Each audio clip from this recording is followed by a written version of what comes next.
Olá, seja bem-vindo a mais um dia do nosso plano de leitura da Bíblia. Hoje nós estamos no dia 106 e faremos a leitura dos capítulos 5, 6 e 7 do livro de 2 Reis. Então vamos lá, capítulo 5, a cura da lepra de Naamã.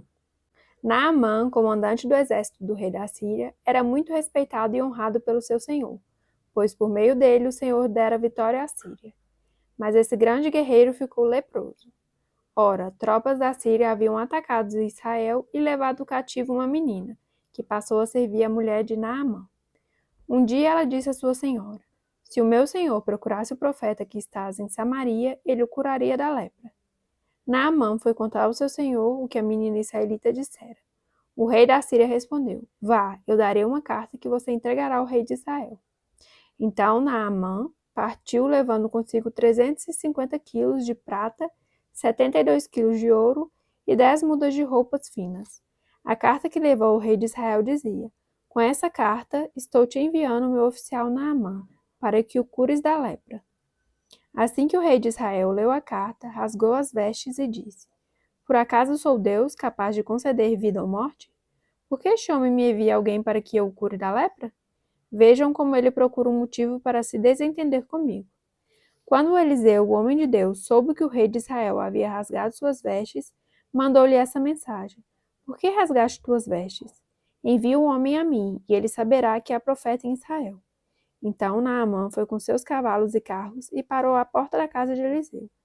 Eliseu enviou um mensageiro para lhe dizer: Vá e lave-se 7 vezes no rio Jordão. Sua pele será restaurada e você ficará purificado. Mas Naamã ficou indignado e saiu dizendo: Eu estava certo de que ele sairia para receber-me, invocaria em pé o nome do Senhor, o seu Deus, moveria a mão sobre o lugar afetado e me curaria da lepra. Não são os rios Abana e Farfá, em Damasco, melhores do que todas as águas de Israel? Será que não poderia lavar-me neles e ser purificado? E foi embora dali furioso. Mas os seus servos lhe disseram: Meu pai, se o profeta tivesse pedido alguma coisa difícil, o Senhor não faria? Quanto mais ele apenas diz que se lave e será purificado. Assim ele desceu ao Jordão, mergulhou 7 vezes conforme a ordem do homem de Deus e foi purificado. Sua pele tornou-se como a de uma criança. Então Naamã e toda a sua comitiva voltaram à casa do homem de Deus. Ao chegar diante do profeta, Naamã lhe disse: Agora sei que não há Deus em nenhum outro lugar, senão em Israel. Por favor, aceita um presente do teu servo. O profeta respondeu: Juro pelo nome do Senhor a quem sirvo que nada aceitarei. Embora Naamã insistisse, ele recusou. E disse Naamã: Já que não aceitas o presente, ao menos permite que eu leve 2 mulas carregadas de terra, pois teu servo nunca mais fará holocaustos e sacrifícios a nenhum outro Deus, senão ao Senhor. Mas que o Senhor me perdoe por uma única coisa. Quando meu Senhor vai adorar no templo de Rimon, eu também tenho que me ajoelhar ali, pois ele se apoia em meu braço. Que o Senhor perdoe o teu servo por isso. Disse Eliseu: Vá em paz. O castigo de Gease. Quando Naamã já estava a certa distância, Gease, servo de Eliseu, o homem de Deus, pensou: Meu senhor foi bom demais para Naamã, aquele arameu, não aceitando o que ele lhe ofereceu. Juro pelo nome do Senhor que correrei atrás dele para ver se ganha alguma coisa. Então Gease correu para alcançar Naamã, que, vendo-o se aproximar, desceu da carruagem para encontrá-lo e perguntou: Está tudo bem? Gease respondeu: Sim, tudo bem. Mas o meu senhor enviou-me para dizer que 2 jovens, discípulos dos profetas, acabaram de chegar, vindo dos montes de Efraim. Por favor, deles 35 quilos de prata e 2 mudas de roupas finas. Claro, respondeu Naamã. Leve 70 quilos. Ele insistiu com Gease para que os aceitasse e colocou os 70 quilos de prata em 2 sacolas, com as 2 mudas de roupas, entregando tudo a 2 de seus servos, os quais foram à frente de Gease, levando as sacolas. Quando Gease chegou à colina onde morava, pegou as sacolas das mãos do servo e as guardou em casa. Mandou os homens de volta e eles partiram. Depois entrou, apresentou-se ao senhor Eliseu. E este perguntou: Onde você esteve, Gease? Gease respondeu: Teu servo não foi a lugar algum. Mas Eliseu lhe disse: Você acha que eu não estava com você em espírito quando o homem desceu da carruagem para encontrar-se com você? Este não era o momento de aceitar prata nem roupas, nem de cobiçar olivais, vinhas, ovelhas, bois, servos e servas. Por isso a lepra de Naamã atingirá você e os seus descendentes para sempre. Então Geazi saiu da presença de Eliseu, já leproso, parecendo neve. Capítulo 6. Eliseu faz flutuar um machado. Os discípulos dos profetas disseram a Eliseu: Como vês, o lugar onde nós reunimos contigo é pequeno demais para nós. Vamos ao rio Jordão, onde cada um de nós poderá cortar um tronco para construirmos ali um lugar de reuniões. Eliseu disse: Podem ir. Então um deles perguntou: Não gostaria de ir com os teus servos? Sim, ele respondeu. E foi com eles. Foram ao Jordão e começaram a derrubar árvores. Quando um deles estava cortando um tronco, o ferro do machado caiu na água. E ele gritou: Ah, meu senhor, era emprestado. O homem de Deus perguntou: Onde caiu? Quando o homem lhe mostrou o lugar, Eliseu cortou um galho e o jogou ali, fazendo o ferro flutuar, e disse: Pegue-o. O homem esticou o braço e o pegou. O exército arameu é ferido de cegueira. Ora, o rei da Síria estava em guerra contra Israel. Depois de reunir-se com os seus conselheiros, disse: Montarei o meu acampamento em tal lugar. Mas o homem de Deus mandava uma mensagem ao rei de Israel: Evite passar por tal lugar, pois os arameus estão descendo para lá. Assim o rei de Israel investigava o lugar indicado pelo homem de Deus. Repetidas vezes Eliseu alertou o rei, que tomava as devidas precauções. Isso enfureceu o rei da Síria, que, convocando seus conselheiros, perguntou-lhes: Vocês não me apontarão qual dos nossos está do lado do rei de Israel? Respondeu um dos conselheiros: Nenhum de nós, majestade. É Eliseu, o profeta que está em Israel, que revela ao rei de Israel até as palavras que tu falas em teu quarto.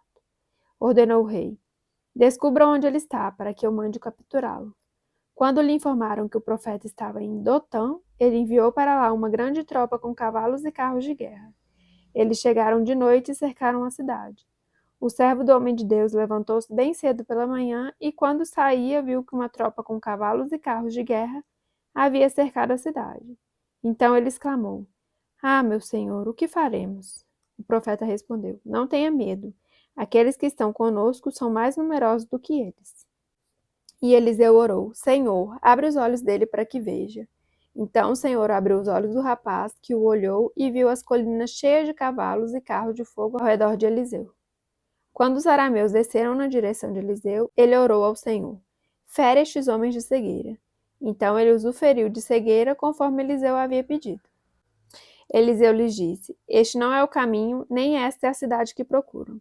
Sigam-me, e eu os levarei ao homem que vocês estão procurando. E os guiou até a cidade de Samaria. Assim que entraram na cidade, Eliseu disse: Senhor, abre os olhos destes homens para que possam ver. Então o Senhor abriu-lhe os olhos, e eles viram que estavam dentro de Samaria. Quando o rei de Israel os viu, perguntou a Eliseu: Devo matá-los, meu pai? Devo matá-los? Ele respondeu: Não. O rei costuma matar prisioneiros que captura com a espada e o arco? Ordena que lhes sirvam comida e bebida e deixe que voltem ao meu senhor. Então o rei preparou-lhes um grande banquete e, terminando ele de comer e beber, mandou-os de volta para o seu senhor. Assim as tropas da Síria pararam de invadir o território de Israel. Fome durante o cerco de Samaria. Algum tempo depois, Ben-Hadad, rei da Síria, mobilizou todo o seu exército e cercou Samaria. O cerco durou tanto e causou tamanha fome que uma cabeça de jumento chegou a valer 80 peças de prata e uma caneca de esterco de pomba, 5 peças de prata. Um dia, quando o rei de Israel inspecionava os muros da cidade, uma mulher gritou para ele: Socorro, majestade! O rei respondeu: Se o senhor não a socorrer, como poderia ajudá-la? Acaso há trigo na eira ou vinho no tanque de prensar uvas? Contudo, ele perguntou: Qual é o problema? Ela respondeu: Essa mulher me disse: Vamos comer o seu filho hoje e amanhã comeremos o meu. Então cozinhamos o meu filho e o comemos. No dia seguinte, eu disse a ela que era a vez de comermos o seu filho, mas ela o havia escondido. Quando o rei ouviu as palavras da mulher, rasgou as próprias vestes. Como estava sobre os muros, o povo viu que ele estava usando pano de saco por baixo, junto ao corpo. E ele disse: Deus me castigue com todo rigor se a cabeça de Eliseu, filho de Safate, continuar hoje sobre os seus ombros. Ora, Eliseu estava sentado em sua casa, reunido com as autoridades de Israel. O rei havia mandado um mensageiro à sua frente, mas antes que ele chegasse, Eliseu disse às autoridades: Aquele assassino mandou alguém para cortar minha cabeça? Quando o mensageiro chegar, fechem a porta e mantenham-na trancada. Vocês não estão ouvindo os passos do seu senhor que vem atrás dele? Enquanto ainda lhes falava, o mensageiro chegou. Na mesma hora o rei disse: Essa desgraça vem do Senhor. Por que devo ainda ter esperança no Senhor? Capítulo 7. Eliseu respondeu: Ouçam a palavra do Senhor, assim diz o Senhor. Amanhã, por volta desta hora, na porta de Samaria, tanto uma medida de farinha como 2 medidas de cevada serão medidas por 1 peça de prata. O oficial em cujo braço o rei estava se apoiando disse ao homem de Deus: Ainda que o Senhor abrisse as comportas do céu, será que isso poderia acontecer? Mas Eliseu advertiu: Você o verá com os próprios olhos, mas não comerá coisa alguma. O cerco. Havia 4 leprosos junto à porta da cidade. Eles disseram uns aos outros: Por que ficar aqui esperando a morte? Se resolvermos entrar na cidade, morreremos de fome, mas se ficarmos aqui, também morreremos. Vamos, pois, ao acampamento dos arameus para nos render. Se eles nos pouparem, viveremos. Se nos matarem, morreremos. Ao anoitecer, eles foram ao acampamento dos arameus. Quando chegaram às imediações do acampamento, viram que não havia ninguém ali, pois o Senhor tinha feito os arameus ouvirem o ruído de um grande exército com cavalos e carros de guerra, de modo que disseram uns aos outros: Ouçam, o rei de Israel contratou os reis dos hititas e dos egípcios para nos atacarem. Então, para salvar sua vida, fugiram ao anoitecer, abandonando tendas, cavalos e jumentos, deixando o acampamento como estava. Tendo chegado às imediações do acampamento, os leprosos entraram numa das tendas. Comeram e beberam, pegaram prata, ouro e roupas e saíram para esconder tudo. Depois voltaram e entraram noutra tenda. Pegaram o que quiseram e esconderam isso também. Então disseram uns aos outros: Não estamos agindo certo. Este é um dia de boas notícias e não podemos ficar calados. Se esperarmos até o amanhecer, seremos castigados.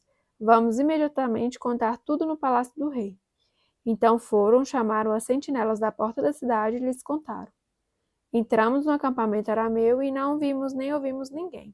Havia apenas cavalos e jumentos amarrados e tendas abandonadas. As sentinelas da porta proclamaram a notícia e ela foi anunciada dentro do palácio. O rei se levantou de noite e disse aos seus conselheiros: Eu explicarei a vocês o que os arameus planejaram. Como sabem que estamos passando fome, deixaram o acampamento e se esconderam no campo pensando: Com certeza eles sairão e então os pegaremos vivos e entraremos na cidade. Um de seus conselheiros respondeu: Manda que alguns homens apanhem 5 dos cavalos que restaram na cidade. O destino desses homens será o mesmo de todos os israelitas que ficarem. Sim, com toda essa multidão condenada. Por isso vamos enviá-los para descobrir o que aconteceu. Assim que prepararam 2 carros de guerra com seus cavalos, o rei os enviou atrás do exército arameu, ordenando aos condutores: Vão e descubram o que aconteceu. Eles seguiram as pegadas do exército até o Jordão e encontraram todo o caminho cheio de roupas e armas que os arameus haviam deixado para trás enquanto fugiam. Os mensageiros voltaram e relataram tudo ao rei. Então o povo saiu e saqueou o acampamento dos arameus. Assim, tanto uma medida de farinha como 2 medidas de cevada passaram a ser vendidas por 1 peça de prata, conforme o Senhor tinha dito. Ora, o rei havia posto o oficial em cujo braço tinha se apoiado como encarregado da porta da cidade. Mas quando o povo saiu, atropelou-o junto à porta e ele morreu, conforme o homem de Deus havia predito quando o rei foi à sua casa. Aconteceu conforme o homem de Deus dissera ao rei. Amanhã, por volta dessa hora, na porta de Samaria, tanto uma medida de farinha como 2 medidas de cevada serão vendidas por 1 peça de prata. O oficial tinha contestado o homem de Deus, perguntando: Ainda que o Senhor abrisse as comportas do céu, será que isso poderia acontecer? O homem de Deus havia respondido: Você verá com os próprios olhos, mas não comerá coisa alguma. E foi exatamente isso que lhe aconteceu, pois o povo o pisoteou junto à porta da cidade e ele morreu. Finalizamos mais um dia do nosso plano de leitura da Bíblia. Obrigada pela sua companhia, fique com Deus e até amanhã. Tchau, tchau.